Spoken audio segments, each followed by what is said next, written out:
নমস্কার। মহাযোগী জ্যোতিষ চ্যানেলে আপনাদের সকলকে স্বাগত জানাই। আমি শ্রী মুখার্জি। আপনারা দেখছেন, লাইক শেয়ার সাবস্ক্রাইব করছেন। আপনাদের অসংখ্য ধন্যবাদ। যারা এখনও করেননি তাদের কাছে অনুরোধ, সাবস্ক্রাইব করুন যাতে পরবর্তী সমস্ত ভিডিও নোটিফিকেশান আপনারা আগেই পেয়ে যান। আজকে বলবো মীন রাশি 14 জুন 2025 কেমন যাবে।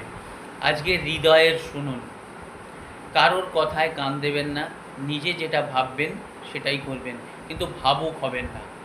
অন্যের সেন্টিমেন্ট ইমোশানের কাছে ইমোশানের আপনারা নিজেকেও দুর্বল করে ফেলবেন না। নিজেদের ভুল বুঝতে পারলে ক্ষমা চেয়ে নিন, তাতে আপনারা ছোট হবেন না। পুরনো কর্মে আবার যুক্ত হন, ইগো সরান। আজকের দিনটা কিন্তু খুব সুন্দর। কেরিয়ারে গুরুত্বপূর্ণ প্রজেক্ট আপনার দায়িত্ব পাবেন, আপনার যোগ আছে এবং আর্থিক স্থিতি আরও উন্নতি হবে, আরও মজবুত হবে। সে আপনার ভাই হতে পারে বা বয়সে বড় ছোট যাই হতে পারে। ক্ষমা চেয়ে এগিয়ে যান। গ্রহ নক্ষত্র কর্ম ঠিক করুন, যতটা ভাগ্যে